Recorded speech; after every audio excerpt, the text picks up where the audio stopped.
Dear listener, welcome to another enthralling tale of mystery and deduction in the grand tradition of Hercule Poirot. Tonight, we transport you to the fog-shrouded streets of Rye, a quaint seaside town in East Sussex, England, in the winter of 1928. The air is thick with the briny scent of the sea, and a chill mist clings to the cobblestones, swirling about the flickering lanterns that line the narrow alleys. The mood is one of quiet unease, as if the very stones whisper secrets of treachery. In the heart of Rye lies Madame Fournier's lantern shop, its warm glow a beacon in the gloom, until a scream pierces the night, and a body is discovered. Prepare to exercise your little grey cells, dear listener, as we unravel the enigma of the corpse at the lantern shop. Share your theories with us, for in this tale, nothing is as it seems. Chapter 1. The Lantern's Last Light. Dear listener, welcome to another labyrinthine tale of mystery and deduction, where the fastidious mind of Hercule Poirot unravels the tangled threads of human deceit. Tonight, we invite you to the fog-draped town of Rye, East Sussex, in the winter of 1928, where the salty breath of the sea mingles with an air of disquiet. The cobblestone streets, slick with mist, wind through ancient buildings that lean together as if sharing secrets. At the heart of this quaint seaside enclave lies Madame Fournier's lantern shop, its warm golden glow a beacon amidst the gloom, until a scream shatters the night, and a grim discovery sets the stage for murder. Prepare to engage your little grey cells, dear listener, as we embark on the enigma of the corpse at the lantern shop. Share your theories, for in this tale, the truth hides in the flicker of a lantern's flame. The evening was one of oppressive stillness, the kind that presses upon the chest and quickens the pulse. A dense fog had rolled in from the channel, cloaking Rye in a veil so thick that even the lighthouse's beam struggled to pierce it. The narrow alley leading to Madame Fournier's shop was a tunnel of shadows, where the damp air carried the faint tang of seaweed and the distant cry of gulls. The shop itself, a modest two-story structure with a bowed window, stood at the corner sanctuary of order, with polished oak shelves and a Persian rug that spoke of Madame Fournier's refined taste. Poirot, ever attuned to detail, noted the faint scent of lavender that lingered in the air, a counterpoint to the turpentine and wax that permeated the shop proper. "Mon ami," Poirot said, his voice soft yet commanding, "this shop, it is a marvel of symmetry. Each lantern, so carefully placed, reflects the mind of its creator. But tonight I sense a discord, a disturbance in the harmony." His green eyes, sharp as cut emeralds, scanned the room, as if the very walls might whisper their secrets. Hastings, stirring his tea with a clink of silver, chuckled. "Oh, Poirot, you're always seeing mysteries where there are none. Madame Fournier is probably just delayed with a customer. You know how these artistic types are, lost in their work." Poirot's mustache twitched, a sign of mild disapproval. "Hastings, the little grey cells, they do not rest. The hour is late, and Madame Fournier, she is a woman of precision. Her absence, it is not a trifle." As if in answer to his words, a piercing scream rent the air, sharp and jagged as broken glass. Hastings leapt to his feet, tea sloshing onto the rug, while Poirot, with the calm of a man accustomed to chaos, set his cup down with deliberate care. The scream had come from the shop's main room, and the two men hurried through the velvet curtain that separated the parlour from the display area. The sight that greeted them was one of grim finality. Madame Elise Fournier, a woman of 50 with silver-streaked hair and an air of quiet elegance, lay sprawled behind the mahogany counter, her lifeless eyes staring at the ceiling. Her throat, once adorned with a simple pearl choker, bore a cruel gash, the blood pooling beneath her in a dark, viscous halo. A shattered lantern, its stained glass panels fractured into a mosaic of ruby and sapphire, lay beside her, its candle extinguished but still warm. The air was thick with the metallic tang of blood, undercut by the faint, acrid bite of... A thief does not pause to arrange the scene, and regardez, Hastings, the muddy footprint. He pointed to a single, delicate imprint near the body, its edges crisp in the dust of the shop floor.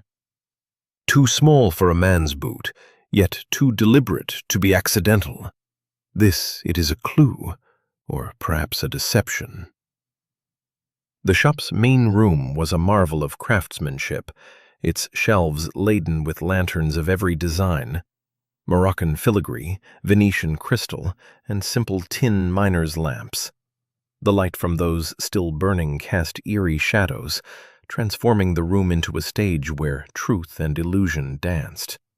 Poirot's gaze swept over the scene, noting the absence of overturned shelves or scattered goods. The disorder, it is confined to the body and the lantern. The rest, it is pristine. This is not the work of a panicked thief, but of one who knows the value of control. Footsteps echoed from the alley outside, and Inspector Japp, a stocky man with a bulldog's tenacity, burst through the shop's door, followed by 2 constables. His face, usually ruddy, was grim as he surveyed the scene. "Blimey, Poirot, you've stumbled into another one, haven't you? Madame Fournier, poor soul. Looks like a robbery gone wrong. We'll have the place dusted for prints and the alley searched." Poirot's lips curved into a faint smile. "Inspector, your enthusiasm for fingerprints is admirable, but I fear they will tell us little. The murderer, he is not so careless. Observe the footprint, deliberate, no? And the letter opener, untouched by blood. The scene, it is staged, like a play for our benefit." Japp snorted, though his eyes betrayed respect. "Staged, you say? Well, we'll see about that. The coroner's on his way, and we've got witnesses to round up. Madame Fournier was well liked, but she had her share of enemies.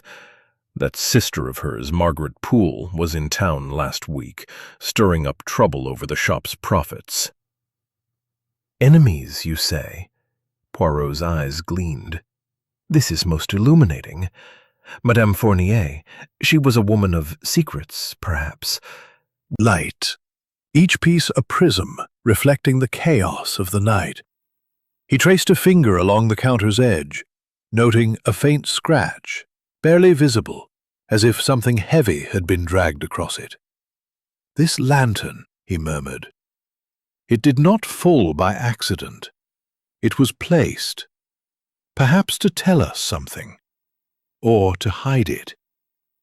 As the coroner arrived, a dour man with a black bag, Poirot stepped back, allowing the official examination to proceed. He whispered to Hastings, "The body, it will tell us much, but the mind of the murderer, it will tell us more. We must observe the living, for they carry the weight of their guilt." The shop, once a haven of warmth, now felt cold, its lanterns dimming as if in mourning. Poirot's mind, however, was alight with possibilities. The footprint, the letter opener, the shattered lantern, each was a piece of a puzzle, a note in a symphony of deceit. He turned to Japp, who was barking orders to his men. "Inspector, I shall require a list of all who visited the shop today, and any who bore Madame Fournier ill will. The net, it must be cast wide." Japp nodded, though his skepticism was evident. "You and your nets, Poirot. I'll get you your list, but I'm betting this is a simple case of greed gone bad." "Simple?" Poirot's moustache twitched again. "Mon cher Inspector, there is nothing simple about murder. The disorder of the heart, it is always complex." As the constables ushered curious onlookers away from the shop's window, Poirot's gaze lingered on the foggy street beyond. The killer, he knew, was out there, their steps masked by the mist. But Hercule Poirot was not a man to be deterred by shadows. With his little grey cells at work, the truth would soon emerge, as clear and bright as a lantern's flame. Chapter 2. The Suspects Assemble. The fog outside Madame Fournier's lantern shop clung to the cobblestones of Rye like a conspirator, muffling the clatter of Inspector Japp's constables as they secured the scene. Within the shop, the air was heavy with the scent of wax and turpentine. A shot seeped into the room, as if the very walls mourned their mistress. Poirot, adjusting his impeccable tie, addressed the group with a voice soft yet commanding. Mesdames et messieurs, a tragedy has befallen this establishment. Madame Fournier, she is no more, taken by a hand most cruel. I, Hercule Poirot, require your cooperation to uncover the truth. Each of you were known to her, and each, perhaps, had reason to wish her harm. The suspects, 5 in number, sat or stood in varying states of unease, their faces illuminated by the flickering lamp, like players on a stage. Poirot studied them, noting the subtle cues of their demeanour, the twitch of a hand, the avoidance of a gaze, the too perfect composure. Let us begin, he said, with introductions, for the truth it hides in the details of character. First was Lillian Baxter, a seamstress of 48, whose pinched features and tightly coiled grey hair spoke of a life of frugality and precision. Her hands, calloused from years of needlework, fidgeted with a green silk scarf, its hue vivid against her drab brown dress. Lillian's shop, a modest affair 2 streets away, had long struggled against the prosperity of Madame Fournier's lantern trade. Rumours whispered that Lillian coveted the lantern shop's prime location on Mermaid Street, a spot that could transform her fortunes. Motive: financial gain. Psychological profile: resentful, meticulous, her envy a smouldering coal beneath her prim exterior. As Poirot's gaze met hers, she looked away, her fingers tightening on the scarf. Next was Dr. Henry Whitlock, a retired physician of 62, his stooped frame clad in a tweed suit that hung loosely on his thin shoulders. His eyes, sharp behind wire-rimmed spectacles, darted about the room, avoiding the detective's scrutiny. His hands, once steady with a scalpel, now trembled slightly, betraying a nervous energy. Dr. Whitlock had been Madame Fournier's confidant, a frequent visitor to the shop, but whispers in Rye suggested a spurned romantic advance, a wound to his pride that festered in silence. Motive: rejection, her voice cracking. Elise was kind to me, kinder than I deserved. Thomas Reddington, a local fisherman of 35, stood with arms crossed, his weathered face carved by years at sea. His oilskin coat, still damp from the evening's mist, carried the faint scent of salt and fish. Thomas had argued publicly with Madame Fournier over unpaid repairs to the shop's leaking roof, a dispute that had drawn curious glances from passers-by. His gruff demeanor and clenched fists suggested a man quick to anger, yet his eyes held a glint of loyalty, as if he guarded secrets of his own. Motive: anger. Psychological profile: hot-tempered, loyal, his defensiveness a shield for deeper wounds. "I fixed her roof, didn't I?" he growled. "No reason to kill her over a few shillings." Finally, Margaret Poole, Madame Fournier's estranged sister, sat with the regal bearing of a dowager, her 50 years softened by meticulous grooming. Her cold gray eyes and tightly pursed lips spoke of a woman accustomed to command. Clad in a tailored navy coat, she exuded an air of entitlement, her presence in Rye tied to a recent demand for a share of the shop's profits. The sisters' rift, rooted in a murky family history, was the talk of the town. Motive: inheritance. Psychological profile: bitter, manipulative, her composure a mask for a heart hardened by betrayal. "Elise and I had our differences," she said coolly, "but I am no murderer." Poirot's gaze lingered on each, his mind cataloguing their words and gestures.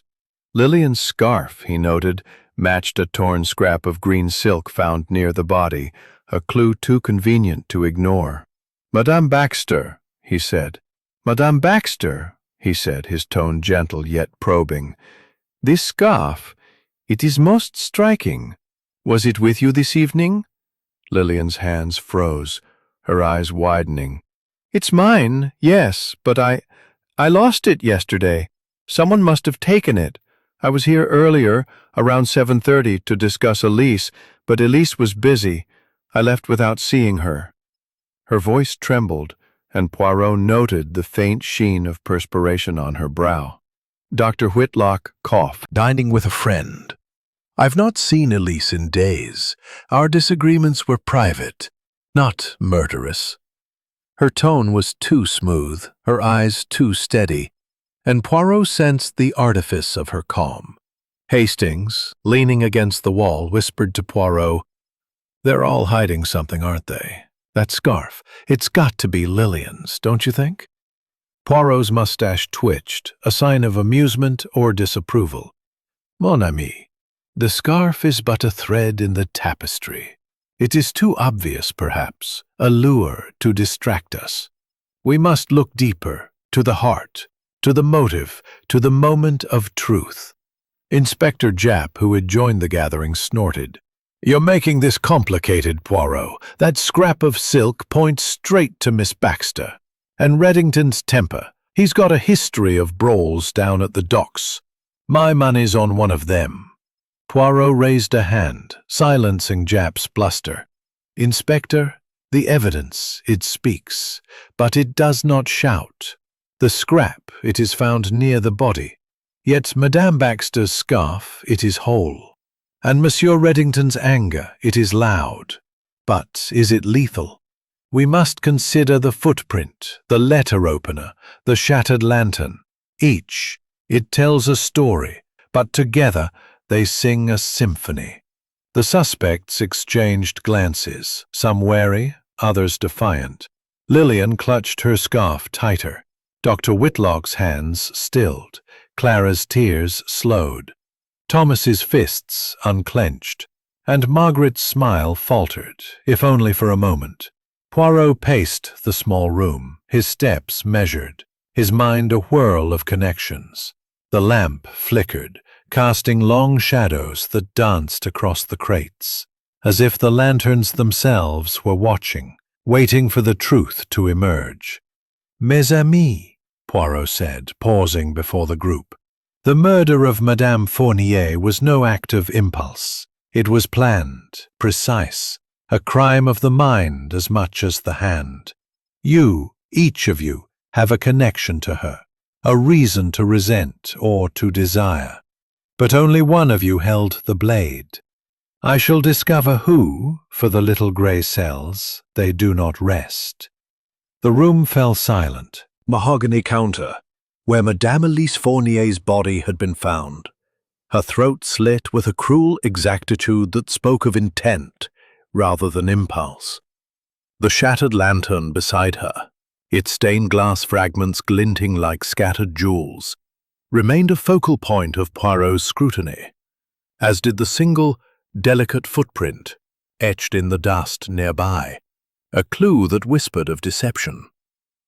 Captain Arthur Hastings, his face still pale from the grim discovery, paced the shop's perimeter, his boots echoing softly on the polished floor. Inspector Japp, ever pragmatic, directed his constables to catalogue the scene, their movements brisk but respectful of the tragedy. The coroner had confirmed the time of death between 8 and 9 p.m., based on the stopped clock above the counter, its hands frozen at 8:47. Yet Poirot, with his unerring instinct for the anomalous, had already noted a peculiarity in the clock's mechanism, a detail that gnawed at his orderly mind. "Mon ami," Poirot said, turning to Hastings, his voice a measured cadence that cut through the room's tension. "This footprint, it is most intriguing, no? Observe its size, too small for a man's boot, too precise for a casual step. It is placed, I think, with purpose." He knelt beside the print, his gloved fingers hovering over its edges, careful not to disturb the faint dusting of mud that outlined it. The footprint, no larger than a child's, was crisp, its tread distinct. Yet the shop's floor bore no other traces of mud, as if the intruder had floated in and out on a phantom breeze. Hastings, peering over Poirot's shoulder, frowned. "It's odd, I'll grant you that.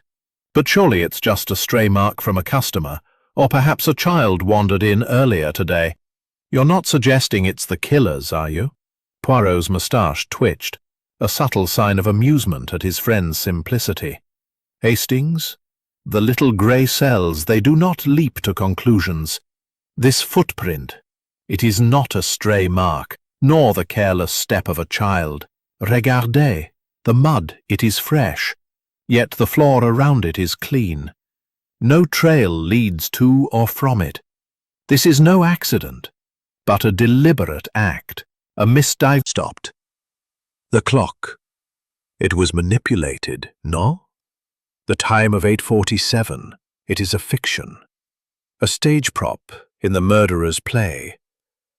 The true time of death, it may be earlier or later. We must seek corroboration elsewhere. Hastings, ever eager to contribute, ventured a theory. "What about a stranger, Poirot?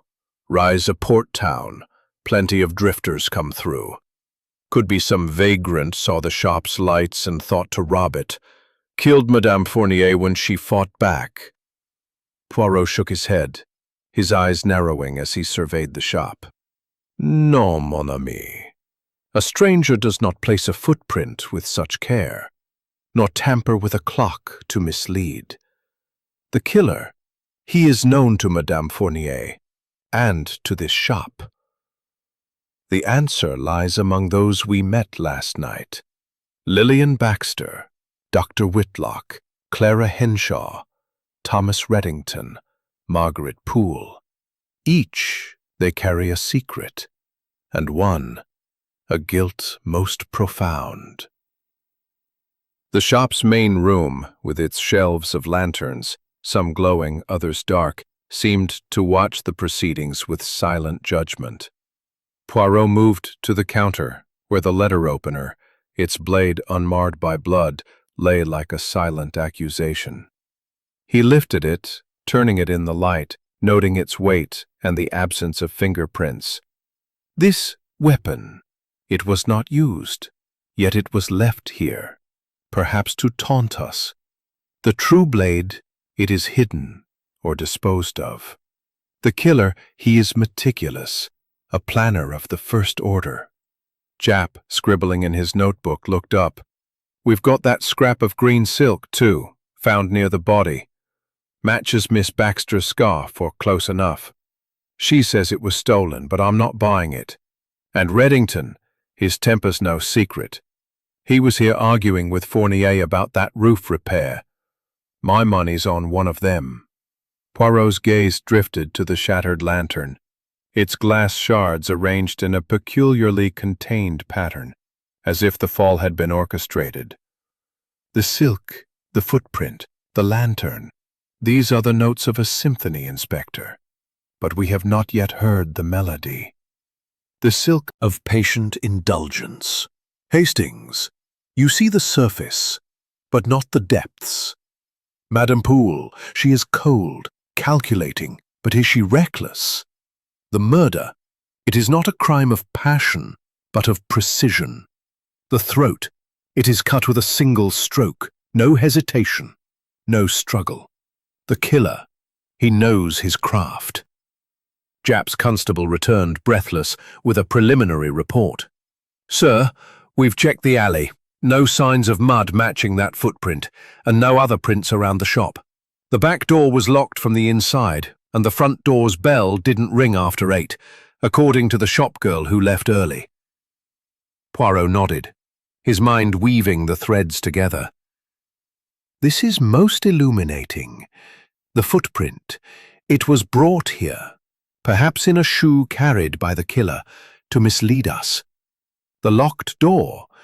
It suggests an intimate knowledge of the shop's habits.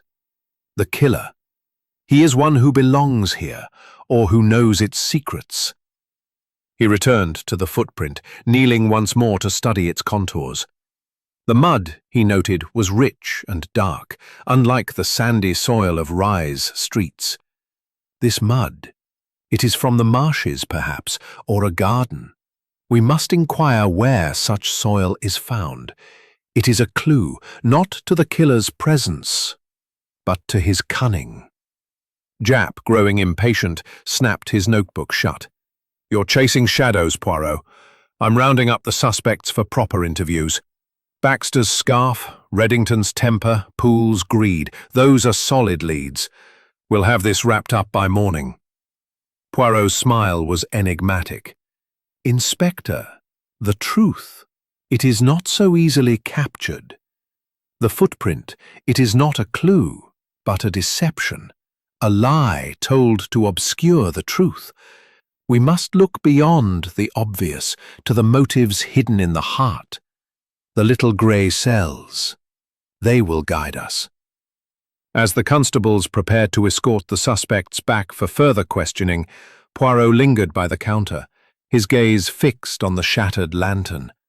Its glass, he realized, was not scattered randomly, but arranged in a near-perfect circle, as if placed to draw attention. "This lantern," he murmured, "of tragedy." The lanterns, their brass and glass surfaces catching the dim glow of a single oil lamp, cast intricate shadows across the walls, as if the shop itself mourned its mistress. Hercule Poirot, his compact figure a study in meticulous calm, stood in the back room where the suspects had been gathered the previous night. The cramped space, with its sagging shelves and crates of unpolished lanterns, felt oppressive, the silence broken only by the occasional creak of the ancient floorboards beneath his polished shoes. Captain Arthur Hastings, ever the steadfast companion, stood by the window, peering into the mist-shrouded street. His face, still marked by the shock of Madame Elise Fournier's murder, bore a frown of concentration as he tried to piece together the clues. Inspector Japp, having returned with a fresh notepad and a renewed sense of purpose, directed his constables to search the shop's upper rooms for additional evidence. The investigation had taken on a fevered pace. Yet Poirot's demeanor remained serene, his green eyes scanning the room with the precision of a watchmaker. "Mon ami," Poirot said, his voice soft yet resonant. "The past, it is a tapestry, woven with threads of truth and deception. To unravel the murder of Madame Fournier, we must trace these threads back to their source. The suspects, they carry their histories like burdens, and in those histories, we shall find the motive." Hastings turned from the window, his expression skeptical. "You're talking about their pasts, Poirot, but what about the present? That footprint, the green silk scrap, those are here and now. Surely they point to Lillian Baxter, or maybe that hot-headed fisherman, Reddington." Poirot's mustache twitched, a sign of mild amusement. "Hastings, the clues, they are but the surface of the lake. The truth, it lies in the depths, where the currents of human passion flow. Let us begin with Mademoiselle Baxter, whose scarf is so conveniently implicated." The investigation moved to Lillian Baxter's modest sewing shop, 2 streets away from the lantern shop, its faded sign creaking in the "Stolen yesterday morning. I noticed it missing from my bag. As for the lease, I wanted to expand my shop, and Elise's location, it's perfect. But she was with a customer when I arrived, so I left. My landlady, Mrs. Grayson, can confirm I was home by 8. Poirot noted the tremor in her voice. the way her hands betrayed her nerves. "And this landlady, she is precise in her recollection?" he asked, his eyes narrowing. Lillian hesitated, her cheeks flushing. "Well, she's elderly, Mr. Poirot. She might not remember the exact time, but I was home. I swear it." Poirot nodded, his expression inscrutable, and turned to Japp, who was scribbling notes. "Inspector, we must verify this alibi with Madame Grayson. The little grey cells, they sense a fragility in Mademoiselle Baxter's account." The investigation shifted to Dr. Henry Whitlock's residence, a modest Georgian house on the edge of Rye. The retired physician greeted them in his study, a room lined with medical texts and a faint smell of antiseptic. His stooped frame and sharp eyes belied a nervous energy, his hands trembling as he poured tea. Poirot, accepting a cup with a polite nod, observed the doctor's unease. "Dr. Whitlock," Poirot said, "you were a confidant of Madame Fournier, yet there are whispers of a proposal, rejected some years ago. Such a wound, it lingers, no?" Whitlock's face tightened, his spectacles glinting in the lamplight. "That's old gossip, Mr. Poirot. Elise and I were friends, nothing more. Yes, I proposed once, nearly a decade ago, but I harbour no grudge. I was home last night reading. My housekeeper can confirm it." Poirot's gaze lingered on Whitlock's trembling hands, a detail that spoke louder than his words. "And yet, Doctor, your presence in Rye is frequent, near the lantern shop. A man of your intellect, he does not visit for lanterns alone, I think." Whitlock coughed, adjusting his spectacles. "I admired Elise's craftsmanship, nothing more." Back at the lantern shop, Poirot and Hastings met with Clara Henshaw, who arrived clutching her sketch. "And yet, mademoiselle, your grief, it is intense. The heart, it reveals much. You were close to Madame Fournier, no? Perhaps you know of her enemies." Clara shook her head, tears spilling. "She was kind, too kind, but people were jealous. Lillian, always complaining about the shop's success, and Margaret, her sister, demanding money. I don't know who could do this." Poirot exchanged a glance with Hastings, who was scribbling notes in imitation of Japp. "The ledger," Poirot murmured. "It is a clue, but not the whole story. The forgiveness of a debt, it changes the balance of motives." The investigation continued with a visit to the docks, where Thomas Reddington was mending nets on his weathered fishing boat. The briny air stung Poirot's nostrils, and the gulls' cries added a mournful note to the scene. Thomas, his face carved by years at sea, stood with arms crossed, his oilskin coat still damp from the fog. "Monsieur Reddington," Poirot said, undeterred by the fisherman's scowl, "you argued with Madame Fournier at 8:15 last evening over unpaid repairs, yet you say you left her alive. Tell me, what was the nature of this argument?" Thomas's jaw tightened, his eyes flinty. "She owed me for fixing her roof. £3, not a fortune, but mine by right. She said she'd pay next week, but I was fed up. We shouted, sure, but I didn't touch her. I was back on my boat by 8:30. Ask anyone at the docks." Poirot noted the faint scent of turpentine on Thomas's coat, a detail that echoed the shop's odour. "And this turpentine, monsieur, it is not from the sea, I think. You were in the shop's workroom, perhaps, where such materials are kept." Thomas flushed, his fists clenching. "I moved some crates for her, that's all. Part of the job. I'm no killer." As they returned to the shop, Poirot's mind churned, weaving the threads of testimony into a pattern. The ledger, the scarf, the footprint, the turpentine, each was a note in a symphony of deceit. Japp, joining them, reported that Margaret Poole's alibi held. Her hotel porter confirmed she dined until 8, though her whereabouts after were unclear. Path to Justice. Chapter 5.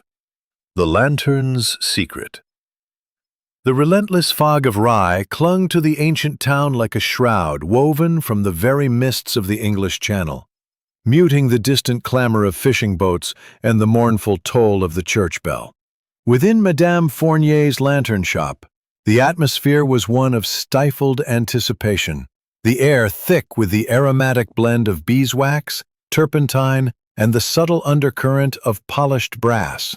The lanterns, those exquisite artifacts of light and shadow, hung from hooks and perched on shelves like silent sentinels, their glass panes etched with intricate patterns that caught the feeble rays of daylight filtering through the fogged windows.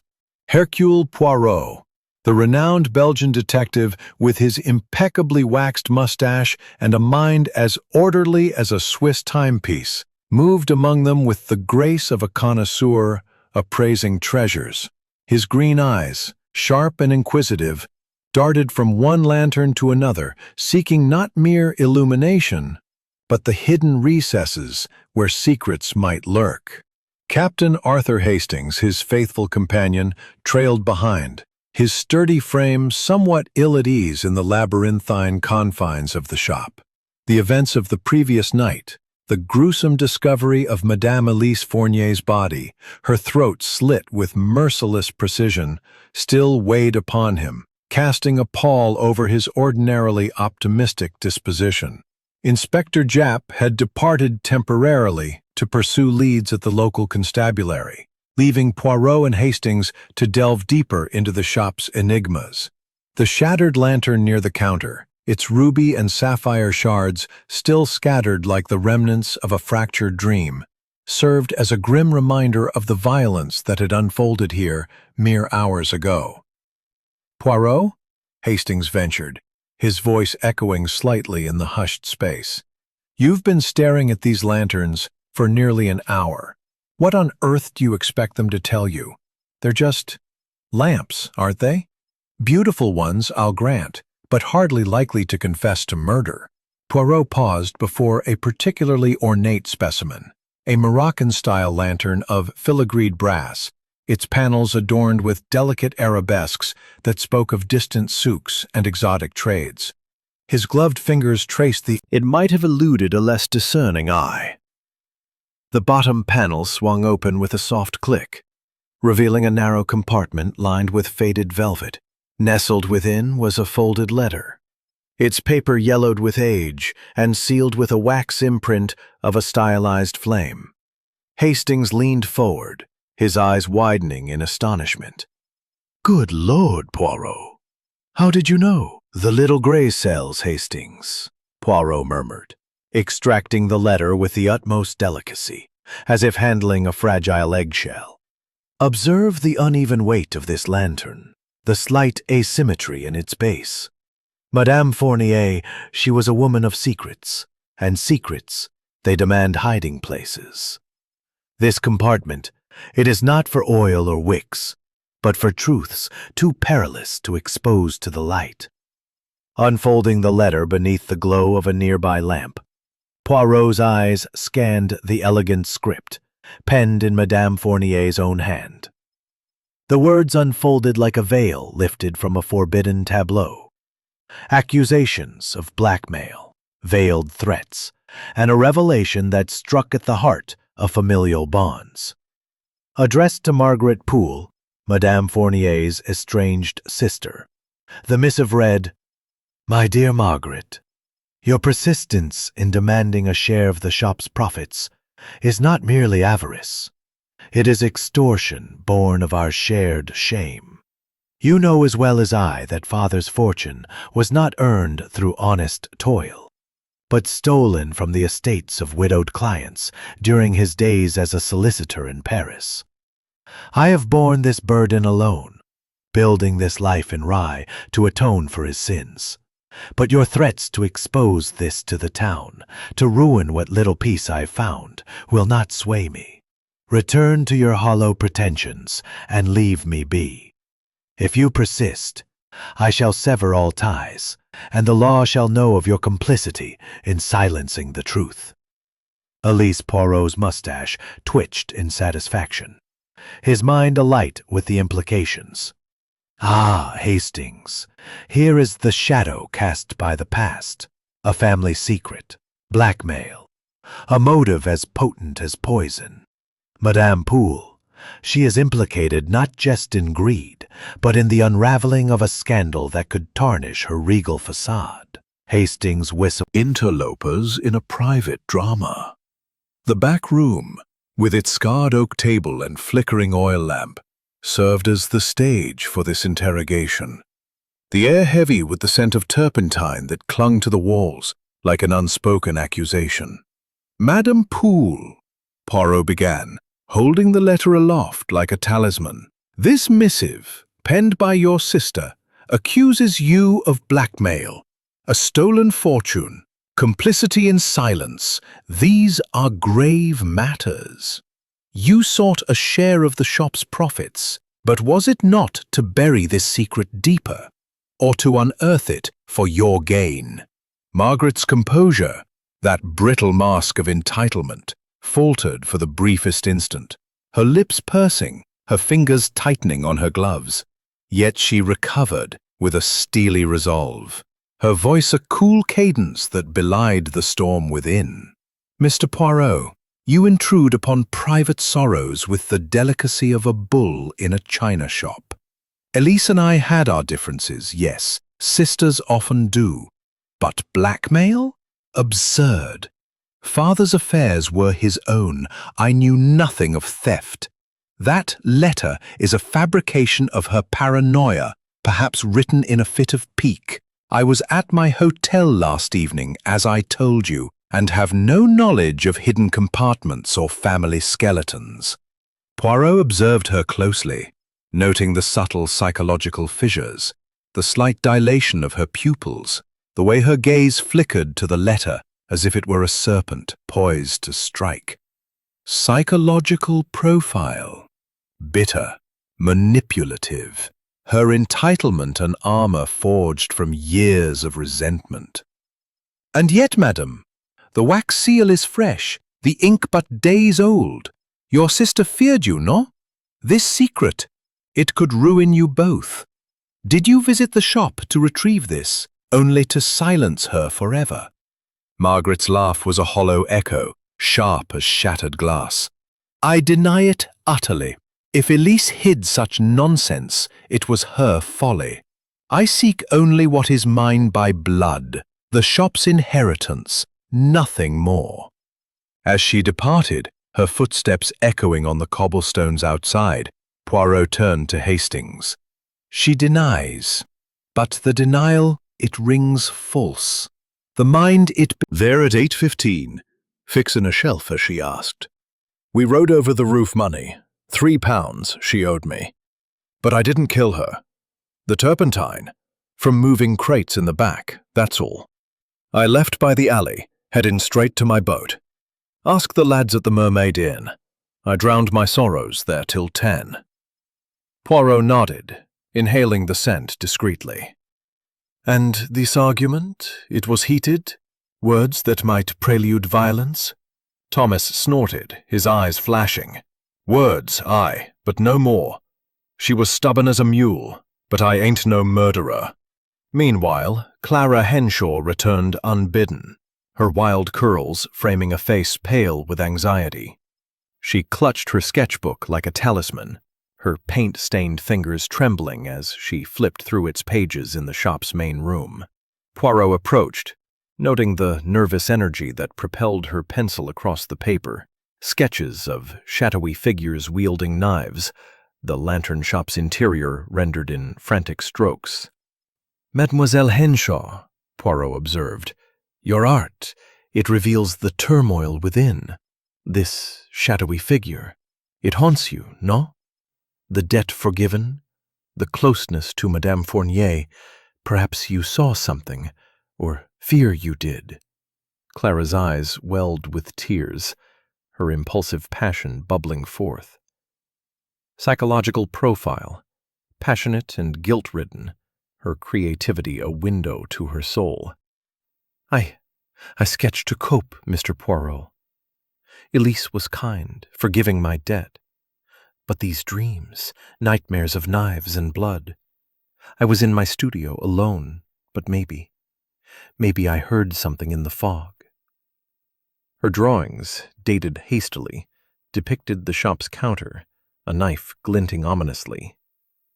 "The mind, it betrays itself in small ways," Poirot mused aloud, his little gray cells whirring. The letter, the turpentine, the sketches, each a fragment of the mosaic, pointing toward hidden motives and misdirections. As the fog deepened outside, enveloping Rye in obscurity, Poirot reflected in the lantern's glow. The secret compartment had unveiled a family chasm, but the killer's hand remained Sapphire shards, arranged in a curiously deliberate pattern, remained a silent witness to the crime, as did the delicate footprint in the dust, a clue Poirot had already deemed a deliberate deception. Captain Arthur Hastings, his honest face etched with concern, stood by the shop's front window, peering into the mist-shrouded expanse of Mermaid Street. The investigation had reached a critical juncture, with the suspects' alibis teetering like a house of cards in a storm. Inspector Japp, his bulldog tenacity undeterred by the late hour, had returned with fresh reports from his constables, his notebook brimming with contradictions that fueled Poirot's relentless curiosity.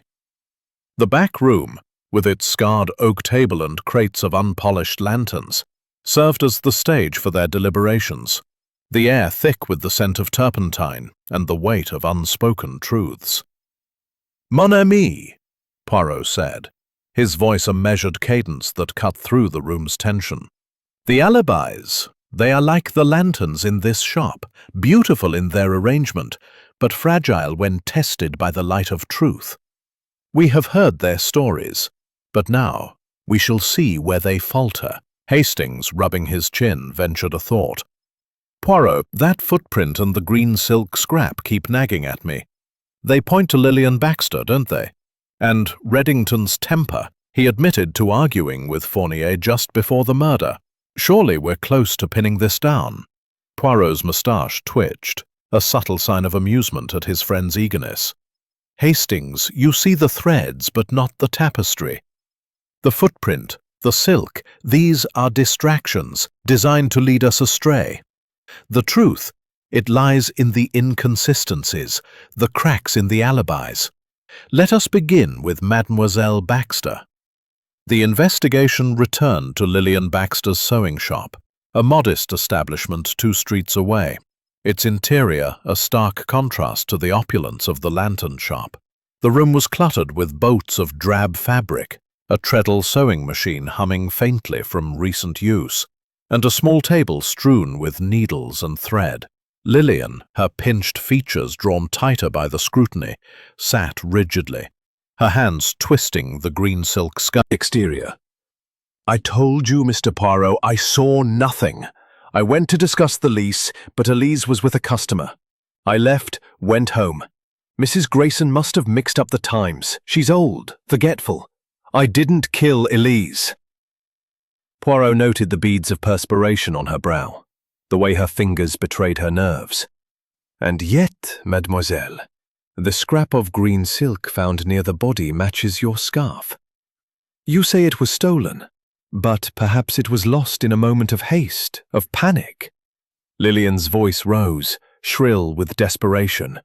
"I swear it was stolen. Someone's trying to frame me. I wanted her shop, yes, but not her life." The inquiry shifted to Dr. Henry Whitlock's Georgian residence, its study lined with medical texts and the faint smell of antiseptic. The retired physician, his stooped frame clad in a worn tweed suit, greeted them with a forced calm, his sharp eyes avoiding Poirot's scrutiny. His trembling hands, once steady with a scalpel, betrayed a nervous energy as he poured tea with exaggerated care. "Dr. Whitlock," Poirot said, accepting a cup with a polite nod. "You claim you were home, reading by the fire, at the time of the murder. Yet a neighbor, Madame Ellis, reports seeing you near Mermaid Street at 8:30, carrying a lantern. This is most curious, no?" Whitlock's face tightened, his spectacles glinting in the lamplight. Psychological profile. Proud, secretive, his intellect a mask for deep insecurity. "Madam Ellis is mistaken," he said, his voice strained. "I was home all evening. My housekeeper, Mrs. Tate, can confirm it. I often carry lanterns, gifts for friends, nothing more." Poirot's gaze lingered on Whitlock's trembling hands, a silent confession of unease.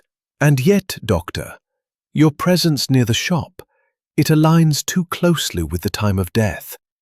The lantern you carried, perhaps it was one of Madame Fournier's, taken to conceal another purpose?" Whitlock coughed, adjusting his spectacles. "Preposterous.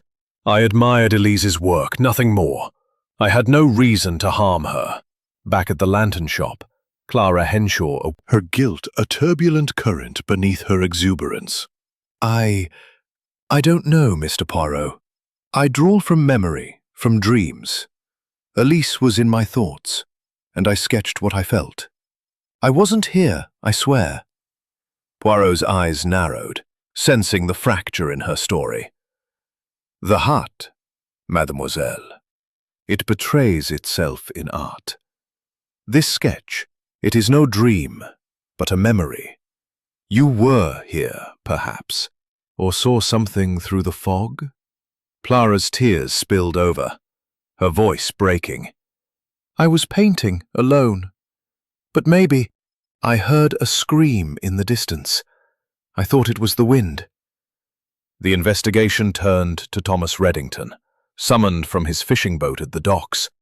The briny air clung to his oilskin coat, the faint scent of turpentine lingering as he stood in the shop's back room, his weathered face set in a scowl. Poirot, undeterred by his gruff demeanor, pressed forward. "Monsieur Reddington," he said, "you claim you were at sea after arguing with Madame Fournier at 8:15. Yet your boat, it was docked all evening, as confirmed by the harbour master. This is a contradiction, no?" Thomas's fists clenched, his hot-tempered nature flaring. Psychological profile, loyal, defensive, his anger a shield for deeper wounds. "All right, I wasn't at sea," he admitted, his voice low. "I was at the Mermaid Inn, drinking after our row. I left her alive, I swear. Check with the barman. He'll tell you I was there till 10. Poirot noted the turpentine scent, stronger now, and the faint mud on Thomas's boots, similar to the footprint soil. "And this mud, monsieur, it is from the marshes, perhaps? The same as our mysterious footprint?" Thomas flushed, his eyes flashing. "I walk the marshes sometimes. Fishing. Ain't no crime in that." Finally, Poirot visited Margaret Poole's hotel, a grand establishment overlooking Rye's Harbour. She sat in the dining room, her navy coat draped elegantly over a chair, her cold grey eyes meeting Poirot's. Red herring unraveled. The fog that swathed Rye in its spectral embrace seemed to pulse with secrets, as if the very air conspired to obscure the truth lurking within Madame Fournier's lantern shop. Inside, the shop was a chiaroscuro of light and shadow, its lanterns, brass, copper, and stained glass, casting intricate patterns that danced like whispers of the past across the hardwood floor. The air was heavy with the mingled scents of beeswax, turpentine, and a faint metallic trace of blood, a grim reminder of Madame Elise Fournier's murder. Hercule Poirot, his diminutive frame a beacon of precision, stood near the mahogany counter where the body had been found, his green eyes scanning the scene with a relentless intensity. The shattered lantern, its ruby and sapphire shards arranged in a peculiarly deliberate circle, and the delicate footprint in the dust, now confirmed as a deception, remained focal points of his scrutiny, each a thread in the intricate tapestry of the crime. Captain Arthur Hastings, his honest face etched with a mix of awe and frustration, leaned against a shelf, careful not to disturb the lanterns that seemed to watch their every move. Inspector Japp, his bulldog tenacity undimmed by the late hour, had returned with fresh evidence from the constabulary, his notebook bristling with notes that hinted at a breakthrough.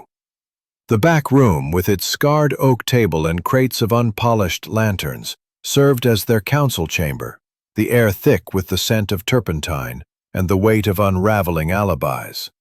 "Mon ami," Poirot said, his voice a soft cadence that cut through the room's tension.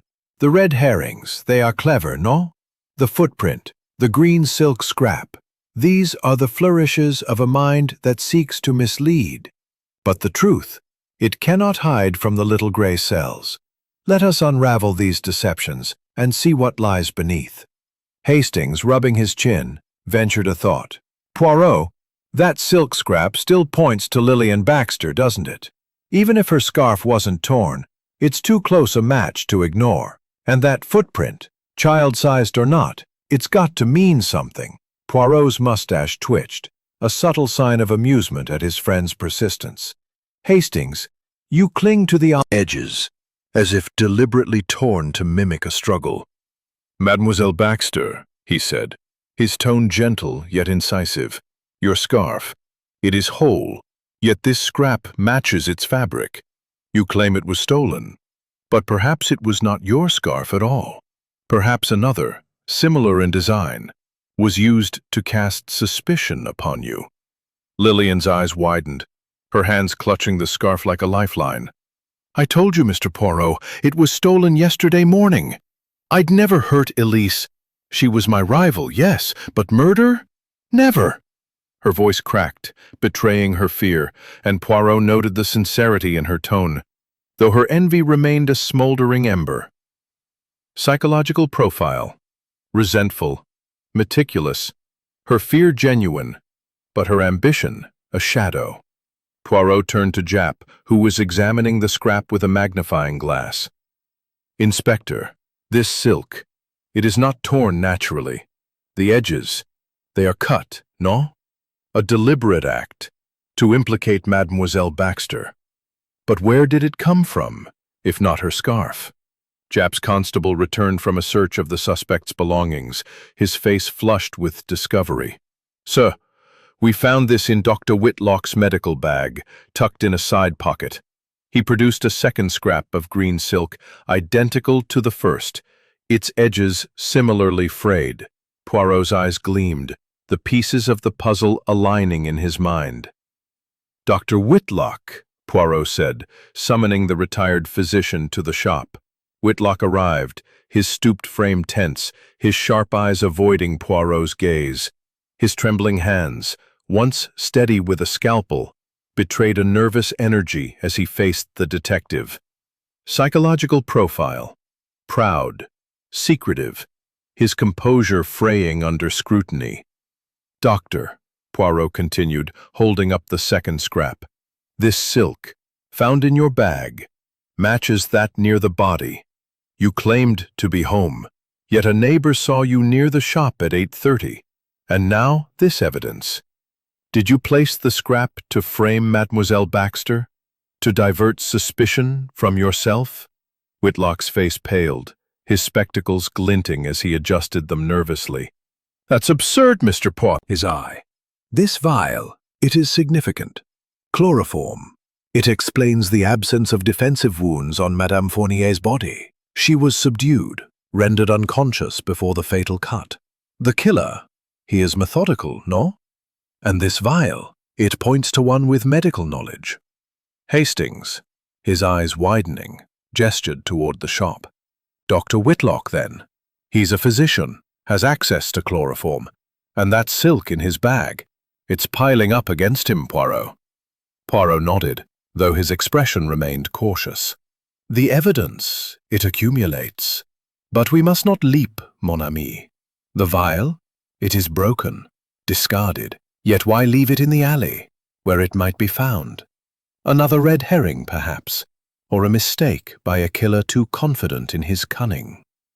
Back in the shop, Poirot gathered Jap and Hastings around the counter, where the shattered lantern and the footprint remained.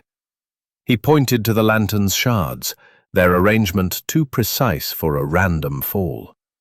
This lantern. It was not dropped but placed, its glass broken to suggest a struggle. Yet Madame Fournier, she did not struggle. Chloroform ensured that. The footprint, too, is a lie. A child's shoe, perhaps, dipped in marsh mud and pressed into the dust. The killer, he crafts a scene to deceive us. Jap, flipping through his notebook, grunted. You're saying the whole setup, footprint, silk, lantern, is staged? That's a lot of trouble for a murder, Poirot. Why not just slit her throat and be done with it? Poirot's eyes gleamed, his mind weaving the threads together. Because, Inspector, the killer is not merely a murderer, but an artist of deception. He creates chaos to hide order, a tableau to mislead. The footprint implicates a woman, perhaps Lillian. The silk points to her further. The lantern suggests a struggle that never occurred. But the chloroform, it reveals the truth, a crime planned with precision, executed with calm. The investigation turned to Clara Henshaw's sketchbook, which Poirot had requested. Her latest drawing, shown reluctantly, depicted a shadowy figure wielding a knife, the lantern shop's interior rendered with haunting accuracy. The date, last evening, Where words fail. Thomas Reddington, summoned again, stood in the shop's back room, his oilskin coat carrying the persistent scent of turpentine. Poirot, noting the mud on his boots, pressed him further. Monsieur Reddington, your boat was docked, yet you claim to have been at sea. The turpentine, the mud, both link you to the shop. Did you linger after your argument, perhaps to settle a score? Thomas's fists clenched, his temper flaring. Psychological profile. Hot-tempered, loyal, his defensiveness a shield. I told you I was at the Mermaid Inn. The turpentines from move-in crates, the mud from the marshes. I didn't kill her. Margaret Poole, questioned again, maintained her icy composure, denying knowledge of the chloroform or silk. Psychological profile. Manipulative. Her calm, a mask for bitterness. Her missing hour remained unexplained, a crack in her alibi. Poirot, standing amidst the lanterns, smiled faintly. The red herrings, they are unravelled, no? The silk, the footprint, the lantern, all point to a killer who plans, who deceives. The chloroform, it is the key, a medical mind, a steady hand. The little grey cells, they see the path, and soon the truth will shine. As the fog deepened outside, the lantern's glow seemed to pulse, illuminating the way forward. The deceptions were crumbling, and Poirot's mind burned bright, ready to expose the killer's hand. Chapter 8. The motive deepens. The fog that enveloped Rye seemed to tighten its grip, weaving a spectral veil over the ancient town as if to shield the secrets of Madame Fournier's lantern shop from the probing light of truth. Within the shop, the air was heavy with a mingled sense of beeswax, turpentine, and a faint, lingering trace of blood. A grim reminder of Madame Elise Fournier's murder. The lanterns, their brass and glass surfaces gleaming in the dim glow of a single oil lamp, cast intricate shadows that danced like ghosts across the turpentine and the weight of unravelling deceptions. Mon ami, Poirot said, his voice a soft cadence that cut through the room's tension. The motive, it is the heart of the crime, no? The silk, the footprint, the chloroform, these are but the brushstrokes of a larger canvas. We must now look to the desires, the wounds that drove the killer to act. The truth, it lies in the shadows of the heart. Hastings, rubbing his chin, ventured a thought. Poirot, That chloroform vial points to Dr. Whitlock, doesn't it? A physician with access to such things. And that silk scrap in his bag, it's hard to ignore. But what's his motive? A spurned proposal seems thin for murder. Poirot's moustache twitched, a subtle sign of approval for his friend's reasoning, tempered by caution. Hastings, you begin to see. But the motive, it is deeper than romance. The heart, it seeks vengeance for wounds more profound than love scorned. Let us explore further.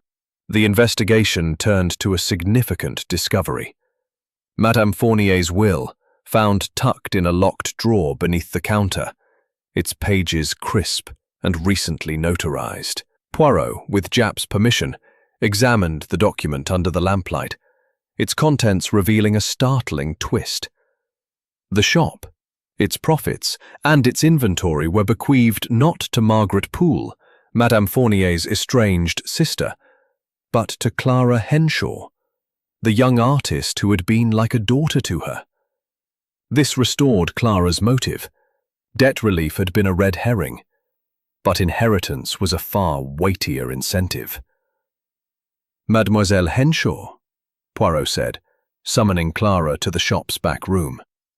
Her wild auburn curls framed a face pale with anxiety, her paint-stained fingers clutching her sketchbook like a shield. Psychological profile. Impulsive, passionate, her guilt a turbulent current beneath her exuberance. This will, it names you as Madame Fournier's heir. A fortune in lanterns, a shop in the heart of Rye. This is a motive most compelling, no? Shop's hearth, its charred edges barely legible. The words revenge and betrayal stood out, scrawled in Madame Fournier's elegant hand. Poirot, holding the fragment aloft, felt a spark in his little grey cells. This letter, it speaks of a wound deeper than family discord. Revenge, betrayal, these are motives that burn slowly, like a wick in a lantern. The investigation shifted to Thomas Reddington, summoned from the docks. His weathered face, carved by years at sea, was set in a scowl as he stood in the shop's back room, his oilskin coat carrying the faint scent of turpentine. Poirot, noting the mud on his boots, marsh mud matching the footprint's soil, pressed him further. Monsieur Reddington, Poirot said, you saw Dr. Whitlock near the shop at 8:30, carrying a lantern. This is confirmed by Madame Ellis, the neighbor. What else did you see, or choose not to say? Thomas's fists clenched, his hot-tempered nature simmering. Psychological profile. Loyal, defensive, his anger a shield for deeper wounds. Aye, I saw him, skulking about with a lantern, looking shifty. Didn't think much of it till now. I was at the Mermaid Inn after my row with Elise, drinking till 10. Barman'll tell you. Poirot's eyes narrowed, the turpentine scent triggering a memory. And this lantern Dr. Whitlock carried. Describe it, if you please. Thomas shrugged, his eyes flinty. Brass, fancy, like the ones in here. Had a red glass panel, caught the light odd-like. Poirot's mind raced, recalling a similar lantern in the shop's workroom, its red panel intact, but its base scratched, as if dragged. This is most illuminating, monsieur. The lantern, it may hold more than light. The focus turned to Dr. Henry Whitlock, summoned to the shop under Japp's watchful eye. The retired physician, his stooped frame tense, adjusted his spectacles nervously, his sharp eyes avoiding Poirot's scrutiny. Psychological profile. Proud, secretive, his intellect a mask for insecurity. The silk scrap in his bag and the Perhaps. Whitlock's voice rose, cracking with indignation. Lies! I had no reason to harm her. My housekeeper confirms I was home. Jap, flipping through his notebook, interjected. Your housekeeper's half-deaf, Whitlock, and she was asleep by 8. That neighbor's testimony puts you at the scene, and that chloroform vial's medical grade, straight from your trade. Poirot's gaze lingered on Whitlock's trembling hands, a silent confession of unease. The motive, Doctor. It is not love, but pride. A career destroyed, a reputation tarnished. The chloroform, the silk, the lantern, all point to a mind trained in precision, a hand steady with a blade. The investigation turned to Margaret Poole, whose icy composure had begun to crack. Summoned to the shop, she sat with her navy coat draped elegantly, her cold gray eyes meeting Poirot's with defiance. Psychological profile: bitter, manipulative, her calm a mask for resentment. The blackmail letter had implicated her, but the will's revelation, that Clara inherited the shop, shifted her motive. Madame Poole, Poirot said, the will excludes you, favoring Mademoiselle Henshaw. Your demands for profit, your threats of blackmail, did they drive you to silence your sister before she could disinherit you entirely? Margaret's smile was thin, brittle. Elise's will is news to me, Mr. Poirot. I sought only my fair share, as her sister. I was at my hotel, as the porter confirmed, and took a walk in the fog. I had no part in her death. Poirot noted the slight tremor in her voice, the way her fingers tightened on her gloves. And yet, madame, your hour unaccounted for. It looms large. The blackmail, it was not enough. You wanted the shop, perhaps, to bury the family secret forever. As Margaret departed, her footsteps echoing in the fog, Poirot stood amidst the lanterns, their glow a beacon in the gathering dark. The will, the burned letter, the chloroform vial, each deepened the motive, pointing to pride, greed, and revenge. The killer's hand was near, but the final piece remained hidden. Hastings. Air was heavy with the mingled sense of beeswax, turpentine, and the faint, lingering trace of blood, a somber reminder of Madame Elise Fournier's murder. Hercule Poirot, his diminutive frame a beacon of precision, stood at the center of the shop's main room, his green eyes gleaming with the intensity of a mind that had unraveled the enigma. The mahogany counter, where the body had been found, stood as a silent stage, the shattered lantern's ruby and sapphire shards glinting like fragments of a broken truth. Captain Arthur Hastings, his honest face alight with anticipation, stood near the door, his broad shoulders tense as he awaited Poirot's revelation. Inspector Japp, his bulldog tenacity tempered by respect for the Belgian detective, leaned against a shelf, his notebook clutched like a talisman. The suspects, Lillian Baxter, Dr. Henry Whitlock, Clara Henshaw, Thomas Reddington, and Margaret Poole, were gathered in a semicircle, their faces a gallery of nerves, defiance, and veiled fear. The back room's scarred oak table had been replaced by the shop's open space, the lantern's eerie glow casting long shadows that seemed to writhe in time with Poirot's measured steps.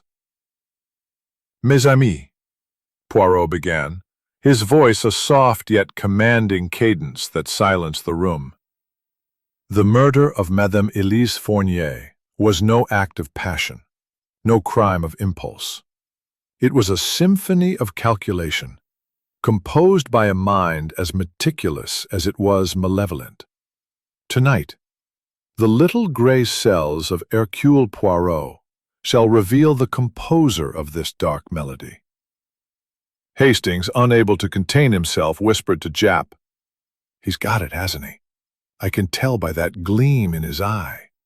But who's it going to be?" Japp, with a grudging nod, kept his eyes on Poirot, sensing the climax of the investigation. Poirot paced slowly, his polished shoes clicking on the hardwood floor. Let us begin with the scene of the crime, no? Madame Fournier, her throat slit with surgical precision, lies behind this counter, a shattered lantern beside her. A footprint, delicate and child-sized. Poirot, I didn't do it. Someone stole my scarf to frame me. Poirot nodded, his gaze shifting to Dr. Henry Whitlock, whose stooped frame seemed to shrink under scrutiny. Psychological profile. Proud. Secretive. His intellect a mask for insecurity. Dr. Whitlock, a second silk scrap was found in your medical bag, a clumsy attempt to cast suspicion on Mademoiselle Baxter. You were seen near the shop at 8:30, carrying a lantern with a red glass panel, as Monsieur Reddington testified. And the chloroform vial found in the alley bears the mark of your profession. Most damning, the burned letter fragment speaks of revenge and betrayal, not for a spurned proposal, but for a professional disgrace. Whitlock's face paled, his trembling hands adjusting his spectacles. This is preposterous. I was home. My housekeeper, your housekeeper, she is half deaf and asleep by 8, Poirot interrupted, his tone sharp. The neighbor, Madame Ellis, places you here. But let us continue. He turned to Clara Henshaw, her wild auburn curls framing a face pale with tears, her sketchbook clutched like a shield. Psychological profile. Impulsive, passionate, her guilt a turbulent current. Mademoiselle Henshaw, your sketches, they reveal the shop's interior with uncanny precision, dated the night of the murder. You claim they are dreams, yet they suggest presence. The will, naming you heir, restores your motive, inheritance, a fortune in lanterns. Yet your grief, it is genuine, no? The heart, it does not lie so convincingly. Clara's tears spilled, her voice breaking. I loved Elise. I didn't know about the will. My sketches, they're nightmares, not memories. Poirot's gaze softened, then moved to Thomas Reddington, his weathered face set in a scowl, his oilskin coat carrying the faint scent of turpentine. Psychological profile. Hot-tempered, loyal, his defensiveness a shield. Monsieur Reddington, your boat was docked, not at sea, contradicting your alibi. The turpentine on your coat, the marsh mud on your... Poirot paused, his gaze sweeping the room, the lantern's glow casting eerie shadows. The clues, they tell a story, but it is the motive that sings the truth. Let us reconstruct. The footprint, it is a deception, created with a child's shoe dipped in marsh mud, placed to suggest a woman's presence, perhaps Mademoiselle Baxter or Mademoiselle Henshaw. The silk scrap, cut and planted, first near the body, then in Dr. Whitlock's bag, to frame another. The lantern, shattered not in struggle but in design, to suggest chaos where there was none. The letter opener, unbloodied, a false weapon. But the chloroform, mes amis, it is the key. He turned to Whitlock, his voice rising with conviction. Dr. Whitlock, you used chloroform to subdue Madame Fournier, ensuring no struggle, no defensive wounds. The vial discarded in the alley was your mistake, a medical tool only you could access. The silk scrap in your bag, a clumsy attempt to shift blame, reveals your hand. The lantern you carried, seen by Monsieur Reddington, was taken to conceal your presence, but its red panel betrays you. It matches one in the workroom, scratched as if dragged. Whitlock's face crumpled, his voice a whisper. You have no proof. Poirot held up the burned letter fragment. "This letter, it speaks of betrayal, a malpractice, a patient's death under your care, hushed up but known to Madame Fournier. She threatened to expose you, to ruin your legacy. Your pride, doctor, it could not bear the shame. The motive, it is revenge, a wound festering for a decade." The room fell silent, the lantern's glow pulsing like a heartbeat. Whitlock's shoulders slumped, his trembling hands falling to his sides. She destroyed me," he whispered, his voice breaking. 10 years ago, a surgery went wrong. A child and sorrow. The lantern's glow seemed to soften, as if mourning the truth unveiled. Poirot stood amidst them, his mind already turning to the next mystery, the next symphony of human passion and deceit.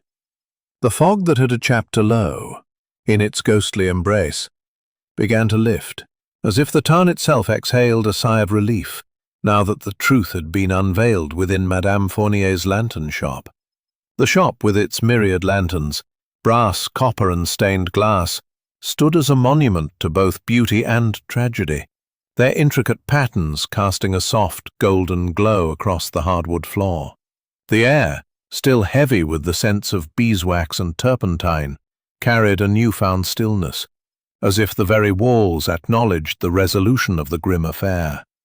Hercule Poirot, his diminutive frame a beacon of order amidst the echoes of chaos, stood near the mahogany counter where Madame Elise Fournier's body had been found, her throat slit by a hand driven by pride and vengeance.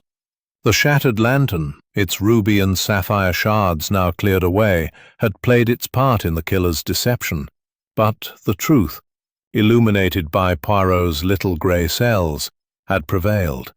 Captain Arthur Hastings, his honest face alight with admiration, stood by Poirot's side, his broad shoulders relaxed for the first time in days.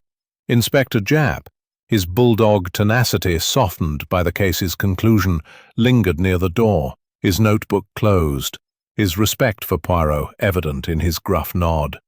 The suspects, Lillian Baxter, Clara Henshaw, Thomas Reddington, and Margaret Poole, had dispersed, their alibis and motives laid bare, their secrets exposed.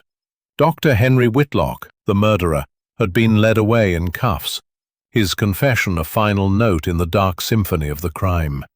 The shop, once a stage for deception, now stood as a testament to justice, its lanterns glowing with a quiet dignity.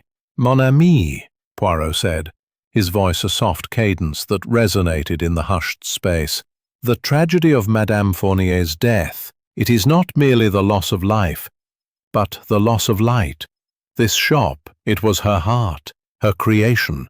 Yet even in darkness, the truth, it finds a way to shine." Hastings, Outside had parted, revealing glimpses of Rye's cobblestone streets, their ancient stones glistening with the damp of the retreating mist. The briny tang of the sea wafted through the open door, mingling with the shop's aromas, as if the town itself sought to cleanse the stain of murder. Poirot moved to a particularly ornate lantern, a Venetian piece, with delicate crystal panels, and lit its wick, watching as its light cast a kaleidoscope of colors across the room.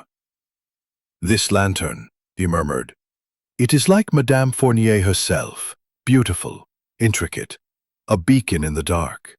Yet Dr. Whitlock, he sought to extinguish that light, to preserve his own.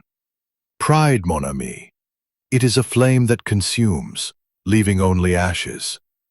Japp, adjusting his hat, approached with a grudging smile. "You've got away with words, Poirot, I'll give you that."